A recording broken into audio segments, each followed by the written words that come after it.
ना क्रीम, ना condense milk, ना प्रिझर्वेटिव्स, नाही कोणतेही आर्टिफिशियल रंग किंवा इसेन्स.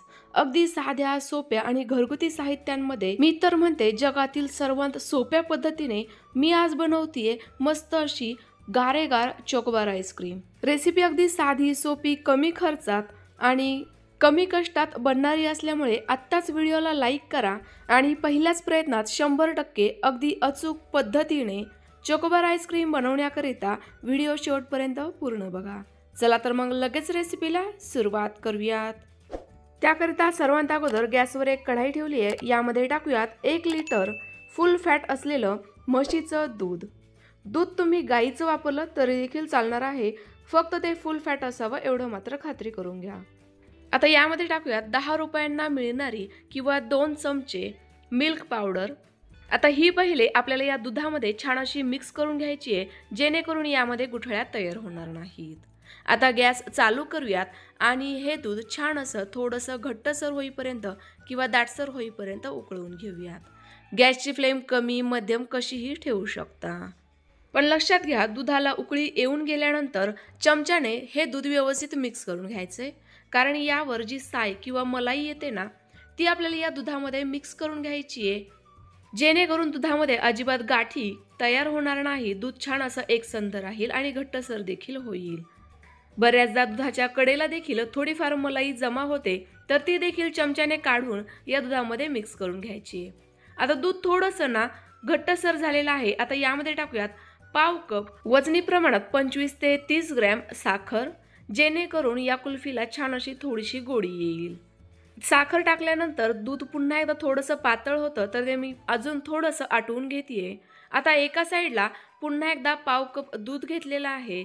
यामध्ये टाकूयात 3 चमचे कॉर्नफ्लोअर. कॉर्नफ्लोअर जर नसेल तुमच्याकडे, तांदळाचं पीठ वापरू शकता किंवा गव्हाचं देखील पीठ वापरू शकता, किंवा याऐवजी मैदा वापरला तरी देखील चालणार आहे.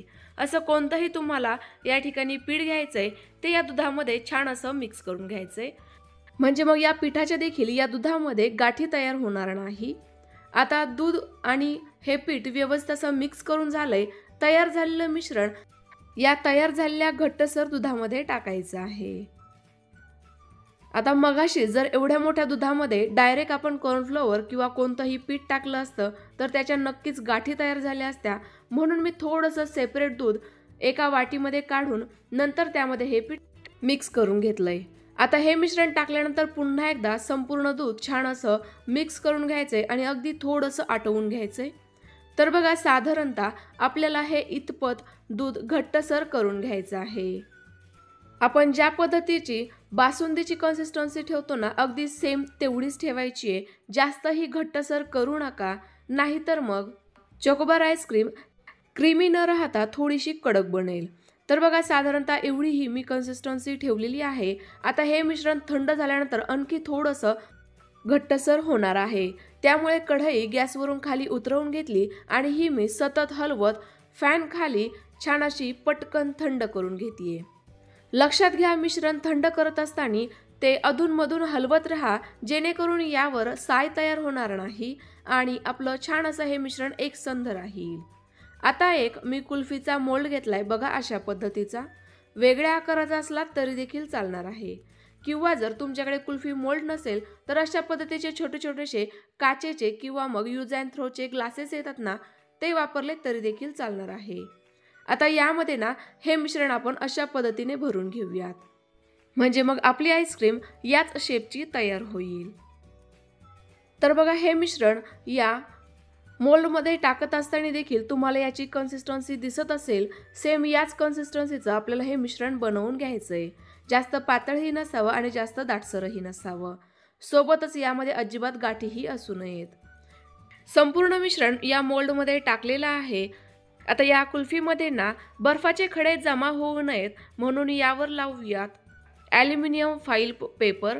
माझ्याकडे अवेलेबल होता म्हणून मी लावलाय. तुमच्याकडे नसेल तर घरातीलच एखादा प्लास्टिकचा पेपर देखील तुम्ही अशा पद्धतीने लावून त्याला रबर बँड लावून घेऊ शकता, जेणेकरून आतमध्ये अजिबात मॉइश्चर किंवा मग बर्फाचे खडे जाणार नाहीत.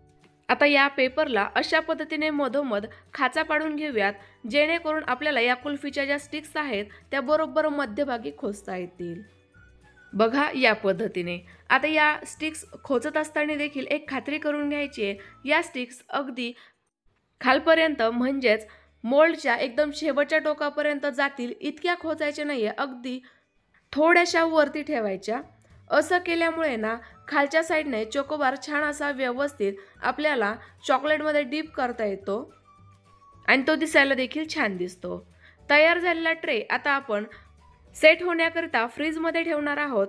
तर ज्या ठिकाणी बर्फ तयार होतो त्या ठिकाणी हा ट्रे ठेवून द्यायचा आहे। फ्रीजरचा किंवा मग थंड होण्याचा स्पीड एकदम फुल करून द्यायचा आहे। बघा या पद्धतीने मॅक्सवर केलाय, म्हणजे ही कुल्फी खूप पटकन अशी सेट होईल। दरवाजा बंद करूयात आणि कमीत कमी 4 तास किंवा रात्रभराकरिता ही छान अशी सेट करून घेऊयात। आता 4 तासांनंतर किंवा दुसऱ्या दिवशी आपल्याला लागणार आहे मिल्क कंपाऊंड। हे तुम्हाला ज्या ठिकाणी बेकिंग मटेरियल मिळतं ना त्या दुकानात सहजतेने मिळेल किंवा मग मॉलमध्ये देखील सहजतेने उपलब्ध होईल। हे एवढं मोठं कंपाऊंड म्हणजे 400 ग्रॅमचं कंपाऊंड साधारणतः 150 रुपयांपर्यंत मला मिळालेलं आहे। यामध्ये भरपूर सारे ब्रँड्स आहेत, ते तुम्ही घेऊ शकता। जर तुम्हाला या पद्धतीचं मिल्क कंपाऊंड नाही मिळालं तर डेअरी मिल्क कॅडबरी घेतली तरी देखील चालणार आहे, पण डेअरी मिल्क कॅडबरीपेक्षा हे कंपाऊंड जर घेतलं ना तर खूपच स्वस्तामध्ये तुमची चोकोबार आईस्क्रीम तयार होते।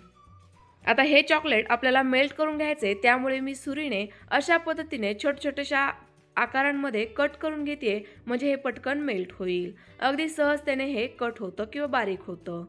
आता तयार करून घेतलेलं चॉकलेट एका काचेच्या किंवा स्टीलच्या बाउलमध्ये काढून घेऊयात। साधारणतः या ठिकाणी मी 200 ग्रॅमच चॉकलेट हे कट करून घेतलेलं आहे। आता हे मी डबल बॉइलिंग मेथडने मेल्ट करून घेणार आहे, कारण प्रत्येकाच्याच घरामध्ये मायक्रोवेव्ह उपलब्ध नसतं। जर तुमच्याकडे मायक्रोवेव्ह असेल तर 30 सेकंदाकरिता हे तुम्ही मेल्ट करून घेऊ शकता। मी डबल बॉइलिंग मेथड वापरते, जी सहजतेने सर्वजण वापरू शकतील। त्याकरिता एका पातेल्यामध्ये कडकडीत गरम करून घेतलेलं पाणी घेतलंय, त्यावर हा बाउल ठेवलाय। आता चमच्याच्या मदतीने हे चॉकलेट अशा पद्धतीने हलवत राहायचंय, म्हणजे मग हे पटकन मेल्ट होईल। या पातेल्यामधील गरम पाण्याची जी उष्णता आहे ना त्या उष्णतेवरच अगदी काही मिनिटांमध्ये हे चॉकलेट पटकन असं मेल्ट होतं। खूप छान पद्धत आहे, तुम्ही नक्की वापरा, अजिबात फेल जाणार नाही। फक्त लक्षात घ्या, या चॉकलेटमध्ये आपल्याला चुकून देखील म्हणजे एक थेंब सुद्धा बाहेरील पाण्याचा अंश जाऊ द्यायचा नाहीये। जर यामध्ये पाणी गेलं किंवा वाफ जरी गेली ना तरी देखील आपलं पूर्ण चॉकलेट खराब होतं, घट्टसर होतं, छान असं मेल्ट होत नाही। तर एवढी एकच टिप्स तुम्हाला लक्षात ठेवायची आहे आणि अगदी साध्या पद्धतीने हे चॉकलेट छान असं मेल्ट करून घ्यायचंय। तर बघा काही मिनिटांनंतर आपलं हे चॉकलेट अशा पद्धतीने छान असं मेल्ट झालेलं आहे। यामध्ये अजिबात गाठी म्हणजेच चॉकलेटचे क्यूब शिल्लक राहिलेले नाहीयेत, पूर्णतः मेल्ट झालेले आहेत। आता हे चॉकलेट आपल्याला थोडंसं थंड करून घ्यायचे, साधारणतः रूम टेम्परेचरला आणायचं आहे, कारण हे थोडंसं उष्ण आहे। आणि जर तुम्ही ही कुल्फी गरम गरम या चॉकलेटमध्ये डीप केली ना तर कुल्फी देखील खराब होईल आणि चॉकलेट देखील खराब होईल। त्यामुळे यामध्ये अजिबात हलगर्जीपणा करायचा नाहीये, चॉकलेट छान असं थंडच करून घ्यायचंय। तोपर्यंत आपण ही कुल्फी डिमोल्ड करून घेऊयात। त्याकरिता ट्रे मी फ्रीजमधून बाहेर काढलाय, तो अशा पद्धतीने थोड्याशा पाण्यामध्ये डीप केलाय, यामुळे ना ही पटकन डिमोल्ड होईल। बघा किती छान अशी कुल्फी जमून आलेली होती, दाटसर झालेली होती। थोडंसं पाण्यामध्ये डीप केल्यानंतर आता ही कुल्फी आपण डिमोल्ड करून घेऊयात। बघा अगदी सहजतेने ही बाहेर निघालेली आहे, अगदी छान अशी सेट झालेली आहे। यातील 2 कुल्फ्या किंवा 2 आईस्क्रीम तर माझ्या मुलाने विदाऊट चॉकलेटमध्ये डीप करताच अशाच खाऊन घेतल्या, खूप टेस्टी लागल्या। कारण लहान मुलं म्हटलं की त्यांना जास्त वेळ वाट बघता येत नाही, लगेचच खायचं असतं। आता याचे आपण चॉकोबार बनवून घेऊयात। त्याकरिता तयार झालेलं चॉकलेट या ग्लासामध्ये ट्रान्सफर करून घेतेय, कारण यामध्ये ना माझा चॉकोबार अगदी छान असा व्यवस्थित डीप केला जात होता किंवा बुडवला जात होता। आता डिमोल्ड केलेली आईस्क्रीम घ्यायची आहे आणि या चॉकलेटमध्ये डीप करायची आहे। बघा अगदी छान असं संपूर्ण चॉकलेट या आईस्क्रीमला व्यवस्थित लागलं गेलेलं आहे। आता या ठिकाणी मला आलेले एक्सपिरियन्स तुमच्यासोबत शेअर करते कारण प्रत्येक टिप्स मी तुमच्यासोबत शेअर करत असते. आता ही जी आईस्क्रीम आहे ना, जास्त वेळापर्यंत या चॉकलेटमध्ये डीप करून ठेवायची नाही आहे, नाहीतर मग खूपच जाड लेअर म्हणजे चॉकलेटचा खूप जाड लेअर या आईस्क्रीमवर तयार होतो. आणि जोपर्यंत संपूर्ण चॉकलेट या कुल्फीवरून थोडंसं खाली डीप होत नाही ना, तोपर्यंत ही आईस्क्रीम खाली ठेवायची नाही, हातांमध्येच धरून ठेवायची. म्हणजे मग हे चॉकलेट छान असं या कुल्फीवर सेट होतं. या कुल्फीला आलेली किंवा चोकोबारला आलेली शाईन बघा, अगदी जबरदस्त आली आहे, अगदी विकतच्या सारखाच दिसत आहे. सेम पद्धतीने दुसरीही डीप करून दाखवते. मस्तच. आपली जी आईस्क्रीम आहे ना, ती थंड असल्यामुळे हे चॉकलेट यावर खूप छान असं लागलं जातं आणि ते पटकन असं थंड होतं, यामुळे ते पटकन सेट देखील होतं. तर हीच खास ट्रिक आहे, ज्यामुळे यावर खूप छान अशी चॉकलेटची लेअर तयार होते. तर बघा, या ठिकाणी आपली मस्त अशी गारेगार चोकोबार आईस्क्रीम तयार झाली आहे. तुम्हाला आजची ही रेसिपी कशी वाटली कमेंट्स करून नक्की कळवा. रेसिपी आवडल्यास लाईक करा, जास्तीत जास्त शेअर करा आणि तुम्हाला आलेले अनुभव माझ्यासोबत नक्की शेअर करा. आता मी देखील पटकन टेस्ट करते कारण माझ्याकडनं ही अजिबात कंट्रोल होत नाही आहे. वाह, एकदम जबरदस्त तयार झाली आहे. वरून छान अशी कुरकुरीत क्रंची आहे, तर आतून सुपर सॉफ्ट. चॉकलेट अगदी परफेक्ट असं सेट झालेलं होतं. आतील ही आईस्क्रीम परफेक्ट सेट झालेली असली तरी देखील मऊसूत आहे, अजिबात यामध्ये बर्फ जमा झालेला नाही आहे. मस्त पटकन अशी तोंडात मेल्ट झाली. तर तुम्ही देखील नक्की ट्राय करून बघा. पुन्हा भेटूयात अशाच एका नवीन रेसिपीसोबत. तोपर्यंत बाय बाय.